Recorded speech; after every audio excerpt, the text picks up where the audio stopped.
Hey guys, welcome to DoorCast. Hope you guys are doing well. We're coming up on the holiday season. It's Thanksgiving week when I'm recording this, and the weather is getting chilly here in Atlanta, Georgia. I know across the country, the temperatures are dropping, and normally that means for garage door companies, we're getting a lot of service calls from broken springs. The springs get a little bit more stressed. It's a metal, so it obviously doesn't do as well in cold weather. So the springs get more brittle and end up breaking, causing your door not to open. But that's not what we're here to talk about today. With the cold weather, we're going to talk about insulated garage doors. So if you are in an environment where it's extreme hot or extreme cold, we're going to spend a little time today talking about insulation and how insulated are garage doors really, and so how to measure them, how to measure the insulation, things of that sort. So we'll jump right in. So you have a garage and the walls are insulated that join the house. But 9 times out of 10, the walls not jointed to the house or not connected to the interior walls of your home are not insulated. So how important is it to have an insulated garage door? That's the question. And then how much insulation is enough insulation for the garage? I mean, after all, we're keeping our car there. We may have a fridge, some, golf clubs. You may have a water heater. And I've heard that it's important to keep water heaters, room temperature close to it. So we're going to talk a little bit about the different door options real quick. I'm going to zoom through that, and then we're going to get to some of this other stuff. So there different manufacturers do things differently. So I'm going to talk about the most popular. You have a builder grade non-insulated door. That is almost as if you have a hole in your garage. There is no benefit when it comes to insulation value. Also being measured as R value or U value. 0. Then you have that same door. It is hollow on the inside and they stuff insulation in it. And that is that will increase your insulation value from roughly 0 to 6 to 9 range. 6 to 8. Yeah, we'll call it 6 to 8. And that's if the insulation is as thick as the door and the door is 2 inches thick. So we're going to assume all the doors are 2 inches thick. They have a 1 3/8 door, and I'll cover one that we sell pretty often. So you have a non-insulated 0. You have an insulated builder grade door that's going to be what we call a 2-layer or a vinyl back, and that's going to give you around 6-7% or 6-7 R value. Then you have then you have a 3-layer door. It's essentially the same thing. We just put steel on the back. So we wrap the insulation. So you got steel in the back, insulation in the middle, steel in the front. That's polystyrene, just like the 2-layer door. So 1 layer of steel, how much insulation is 1 layer of like 27 gauge steel going to give you? Not much, right? It may trap some of the hot or cool weather in the door rather than allowing it to pass through a little bit better. So it's going to give you a little bit of a bump, maybe 1 or 2. So most of the time you're going to see that being around 9.5%. Or I'm sorry, I keep saying percent. 8 to 9.5 R value. Then we have like the next step up is a 1 3/8 urethane door. And urethane is where they inject the doors. They build them, construct them typically, and then inject them, and the urethane expands and hardens up against the walls and gives you a really good, a little bit a more dense insulation. So with that, I know for a fact, like Clopay builds a good 1 3/8 door with the Gallery collection or the Classic, and those doors will have like 12.9 R value. And what's great about that is that in most homes, you're going to probably have about a 13 R value insulation, and it could vary depending on the states um, that you live in, states, county, who built your home, all that stuff. But there's like regulations around R values, and I think if I'm not mistaken, and I'm not a builder, so don't hold me to this, the lowest I think I've ever heard is 9 that they were allowed to put in the walls ever in any state. But I could be wrong, so don't fact check me and give me a hard time on that. But it's something to just process. But most homes I think have 13, R13, especially here in the Atlanta market. Um, so this door would match up really well with the walls that are insulated. So that's a good. Then we have the R18, which is going to be a lot of manufacturers make a 2-inch urethane door.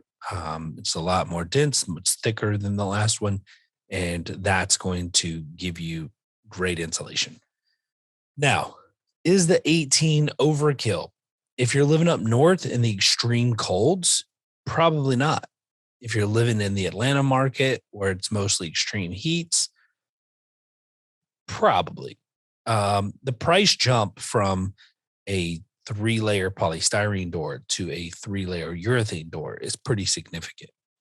That not well, I don't want to need to over exaggerate, but it's the biggest jump of all of them, right? So from going from the 1-layer to the 2-layer, 2-layer to the 3-layer, and then 3-layer to the 3-layer urethane, that is your biggest jump by far, especially if you get windows, because a lot of times the windows need to be insulated. So that'll help the price jump up too. Now, it could be worth it to you. There has been scenarios in the past where we've had customers complain about the urethane doors probably doing too good of a job. Like, I'll give you an example. I had a customer in Gainesville who had us install a urethane door and I think an opener. And we came out and we installed the door, and she calls us back and she's like, "Look, I know this is going to sound crazy, but uh, for one, whatever reason, when I walk out into my garage, it's really, really hot. And it's like extremely hot." So we started investigating, trying to figure out. We went out, we took a look. We just told her, hey, we suggest maybe cracking the door for, you know, 30 minutes when you come home, because maybe the heat from the car is getting trapped in instead of trying to keep the heat out. And that ended up being the case.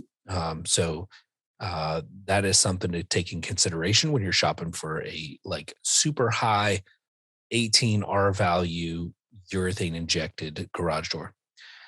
That's why I think the 9.5, the 3-layer polystyrene, especially for the environments in Georgia, are perfect, or the 1 3/8 urethane door. But some people will say, hey, we love the insulation value of the 2-inch thick urethane door. And we've also been told that it's dent resistant. That is untrue. Urethane will not prevent your door from getting dented. What it will do is provide more durability. So it's not going to be dent resistant. I would say it's just going to be less likely to be dented on things that are going to hit it that are not as heavy or hit as hard.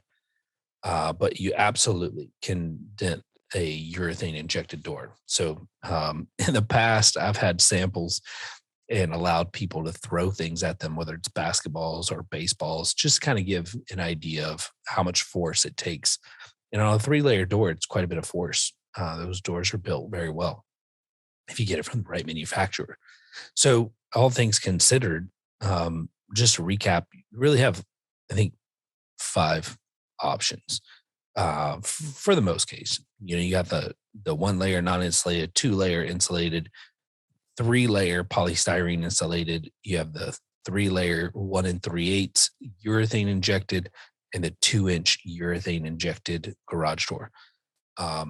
And all things to consider when you're choosing those is what walls in your garage are insulated, which walls are not insulated. Is there a room above the garage that you are having trouble heating or cooling during extreme heat and cool? And, do you mind having a car trap heat? Do you have a water heater in the garage? Those are all things that I think you should take in consideration when shopping for a garage door and looking for an insulated door. Um, Nonetheless, like all the steel doors, in my opinion, are pretty affordable and of great value. Now, I want to talk about some specialty doors real quick before we jump off. I get the question a lot because we do a lot of glass doors, a lot of glass doors. And one of the things that I feel like are important is people should understand that yes, you can get a glass door with insulated glass. You can have gas put in it to help out. You can inject the frame with urethane. There are companies out there that are sliding polystyrene inside these doors, which is ridiculous in my opinion. I think that is the biggest joke is sliding polystyrene into a hollow aluminum frame and calling it insulated. Um, but we have a urethane injected frames that we can get. We have insulated windows. The question is like, are you really getting the R value out of that? Are you really getting the insulation? And it's really hard to measure, in my opinion. You can get low E glass, all kinds of things. So uh, all good things to consider, but I don't think you buy glass doors for efficiency. I think you buy them for appearance. They're absolutely gorgeous, and but just keep in mind, like we do a lot of them in like um, living rooms, basements, countertops, kitchens, so bars, restaurants, and they do a pretty good job. Like it's not bad, and we're in here in Atlanta, so keep that in mind. Maybe not as you know, probably not as good as say like Michigan or New York, something like that, South Dakota, North Dakota, all those northern states that just get like super cold. Probably not a great solution, but down here, glass garage doors are a great solution. And for everyone we've installed one in the home, we've not had one complaint about uh, yeah, temperature control. So then we got wood doors, which believe it or not, they're actually building wood doors um, hollow on the inside and insulating them. And that's definitely helps.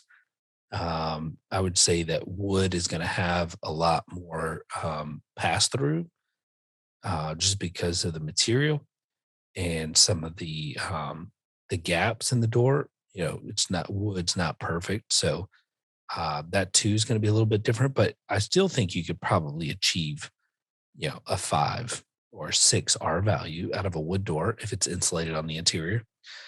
So that's another option. Plus, you have wood on the outside on both sides, front and back. So keep that in mind. And I think lastly, the only thing that I want to discuss is the R value versus U value. And I'm no expert, but what I can tell you is this is kind of like the horsepower in the garage door openers, which is a joke. But R value is it's measured by taking like a 1 by 1, like a one tall, one wide um, sample of something. And then they have like these little radar guns that they can test to see like um, what the temperature's going to be, I guess, when it comes on the other side, heat and cool pass through or whatever. And that's how they get their rating. And it's very ideally that's a good idea. But the problem is that garage doors are installed with windows, they're installed with vinyl trim, they're installed with, they're stacked on top of each other, and there's like little literally grooves where the joints come together. And so U value is supposed to take all of those things into consideration, not just the R value of what like a 1 square inch sample of the door would be, which makes a lot of sense, right? Because a 1 square inch of the most insulated part of the door doesn't mean that there's not air passing through between the sections. If the if the vinyl trim's not installed properly, you have all of those things to take in consideration. If the windows aren't insulated, but the door is, um, all of these things have to be considered when trying to come up with the idea of how insulated is it. And then also, like we talked about earlier, how insulated are the walls in the garage? Are you going to get your desired return on investment by doing this if your walls are not insulated? So all those things have to go in consideration. And then one little bonus I would tell you is like, if it is an insulated garage door, typically they're going to be a lot quieter than the builder grade non-insulated. So if sound is something that's important to you, you may want to take in consideration purchasing an insulated 3-layer door because they are significantly quieter than a 1-layer. Plus, you get the added benefit of uh, the cooling and heating factor. I hope you guys enjoyed this episode talking about garage door insulation. And if you have any questions, don't hesitate to reach out to us. This is Ryan with Air and Overhead Doors here in Atlanta, Georgia. Have a wonderful day.